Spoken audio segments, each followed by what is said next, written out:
मैं तो बहुत बुरी तरीके से यहाँ पे फंस गई हूँ बारिश में। कोई ऑटो भी नहीं मिल रहा है तो यहीं से ही निकल जाती हूँ मैं घर पे। हे राम, इस मुसीबत से निकाल दे मुझे। कोई ऑटो भी नहीं दिख रहा है मुझे तो। लगता है यहीं आसपास में ही कहीं चर्च है, वहीं चली जाती हूँ मैं। सारे कपड़े मेरे भीग गए हैं। घर वाले न जाने मेरे बारे में क्या क्या सोच रहे होंगे। मैं कहाँ बारिश में आज फंस गई हूँ आके। क्या हुआ बहन, तुम इतना परेशान क्यों हो? मैं परेशान ना हूँ तो और क्या हूँ। एक तो मेरे घर वाले मुझसे खुश नहीं रहते हैं, और अगर वो सोचेंगे कि मैं पूरी रात ऐसे गायब रही हूँ तो वो मेरे बारे में क्या सोचेंगे। मैं तुम्हारी परेशानी समझ सकती हूँ, लेकिन तुम सच्चे दिल से अगर जीसस को याद करोगी ना तो वो तुम्हारी परेशानी का हल जरूर निकालेंगे। मेरे नसीब में तो खुशियाँ ही कहाँ थी। शादी होने के तुरंत बाद ही मेरे हस्बैंड खत्म हो गए। उसके बाद मेरे बच्चे मुझसे दूर कर दिए गए। मेरी ससुराल वाले तो मुझे रखना भी नहीं चाहते, लेकिन मुझे अपने बच्चों के खातिर वहाँ रहना पड़ा है। लेकिन मेरे बच्चे के दिल में इतनी नफरत मेरे लिए भर दी गई है कि मैं क्या करूँ, मैं किसके पास जाऊँ, कोई मेरी नहीं सुनता है। तुम्हारे साथ तो बहन बहुत ही गलत हो रहा है। मेरे भाई की बहुत तबीयत खराब थी, उसने मुझे फोन करके बुलाया कि बहन मुझे देख जा के। मुझे क्या पता था कि ये बारिश मेरी जान की दुश्मन बन जाएगी। बहन तुम परेशान मत हो, मैं जीजस से प्रेयर करूंगी कि मेरी बहन आपके दर पे आई है तो उसकी जिंदगी में खुशियां ही खुशियां भर दे। खुशियां कैसी होती हैं खुशियां? मुझे नहीं पता, मैंने कभी खुशियां नहीं देखी हैं। मुझे सिर्फ दुख मिला है, दुख के सिवा मुझे कुछ नहीं मिला है। मुझे अब चलना चाहिए, लगता है कि बारिश बंद हो गई है। मुझे चलना चाहिए अब। क्या बात है बहू, कहाँ थी पूरी रात? तुम तो पूरी रात गायब रही हो। ऐसा कौन सा काम था? मुझे भी तो पता होना चाहिए कि आखिर मेरी बहू पूरी रात कहाँ गायब रही है। बोलो बहू, जवाब दो। मुझे भी तो पता होना चाहिए, कहाँ गई थी, किसके पास गई थी, कहाँ अपना मुंह तुम ये काला करके आई हो।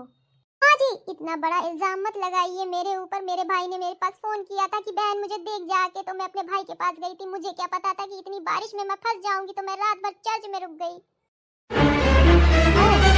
चर्च में रुक गई तो अब तुम झूठ भी बोलने लगी हो।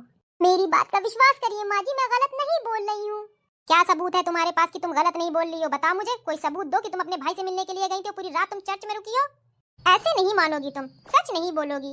माँ जी मैं सच बोल रही हूँ, मेरा विश्वास करिए। ऐसे नहीं मानोगी, जब अपने बच्चों के सामने जलील होगी तब तुमको पता चलेगा। पिंकी, गुड्डू, छोटी बहू, मनोज, पापा जी, सबके सब बाहर आइए। नहीं माँ जी, इतनी बड़ी सजा मत दीजिए, मैं बर्दाश्त नहीं कर पाऊंगी माँ जी। मुझे घर वालों के सामने जलील मत करिए माँ जी। मेरे बच्चे मुझसे वैसे भी नफरत करते हैं वो, और मेरे बारे में न जाने क्या क्या सोचेंगे। माँ जी मुझे माफ कर दीजिए माँ जी, ऐसा मत करिए माँ जी। मम्मा देखो बच्चों, अपनी आंखों से ही देख लो अपनी माँ की करतूतें। इनको तो इतनी फिक्र नहीं थी कि मेरे बच्चे अकेले हैं घर पे, क्या कर रहे होंगे क्या नहीं करते, कोई फिक्र नहीं है। क्या बात है मम्मी, आपने कभी पापा की तो कदर की ही नहीं। कम से कम हम बच्चों के बारे में तो सोच लीजिए कि आप ये जो कुछ कर रही हैं हम बच्चों पे क्या बीतेगी। चलो पिंकी अंदर चलो। क्या हो रहा है ये सब कुछ? क्यों इतना मम्मी हल्ला घर में काट के रखा है? मुझसे क्या पूछता है? अपनी भाभी से पूछ, पूरी रात घर से गायब रही है। क्या बात है भाभी, आपने ये रोज रोज क्या लगा के रखा है? खानदान की इज्जत की कोई ख्याल है आपको या नहीं है? मैंने कुछ नहीं करा है देवर जी, मेरा विश्वास करिए। मेरे भाई का मेरे पास फोन आया था, मैं उससे मिलने के लिए गई थी। रात में इतनी बारिश में मैं फंस गई तो मैं क्या करती। माँ जी को मेरे ऊपर बिल्कुल भी विश्वास नहीं हो रहा है। 4 साल पहले आपने मेरे भाई को खा लिया, अब इस घर को खा लो। नहीं देवर जी, मेरा विश्वास करिए, मैंने कुछ नहीं किया है ऐसा। क्या यहाँ पे सब लोगों ने भीड़ लगा के रखी है? सब अंदर चलो। बड़ी आई, मेरा विश्वास करो। प्रिया तुम तो मेरी बात का विश्वास करो, कोई मेरे ऊपर विश्वास नहीं करता, पर तुम तो मेरे बात का विश्वास करो। मैं क्या विश्वास करूं दीदी, आपने कुछ किया ही होगा तभी आपके साथ ये सब हो रहा है। और वैसे भी मैं क्या कर सकती हूँ, जब आपके बच्चे ही आप पे विश्वास नहीं करते तो मैं कौन होती हूँ विश्वास करने वाली। बड़ी आई है, मेरे पे विश्वास करो।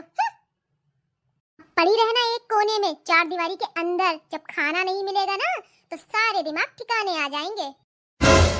चलो बच्चों, तुम यहाँ पे कैसे खड़े हुए? चलो अंदर चलो। पिंकी मेरी बच्ची, पिंकी तुम्हारी माँ गंदी नहीं है, तुम्हारी माँ बुरी नहीं है। पिंकी चलो मेरे साथ, तुम्हें मम्मी से बात नहीं करनी चाहिए, तुम्हें नहीं पता मम्मी बहुत गंदी है। मेरी मम्मी गंदी नहीं है। ठीक है, रहो तुम इनके पास और इन्हीं की तरह ही बन जाना। मम्मा आप सच बताइए, आप झूठ तो नहीं बोल रही है ना?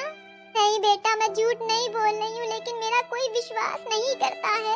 मैं पूरी रात बेटा बारिश में फंसी रही। तुम्हारे मामा का फोन आया था कि मुझे देख जाओ आके, तो मैं तुम्हारे मामा को देखने के लिए गई थी। रात में इतनी बारिश हो गई बेटा, मैं वहाँ फंस गई थी। बस इतनी सी बात है, इन लोगों ने मेरे ऊपर न जाने क्या क्या इल्जाम लगा दिए हैं। भैया, क्या बात है पिंकी? भैया मम्मा झूठ नहीं बोल रही है। मुझे पता है, मुझे महसूस होता है मेरी मम्मा झूठ नहीं बोल रही है। ये सब लोग झूठ बोल रहे हैं।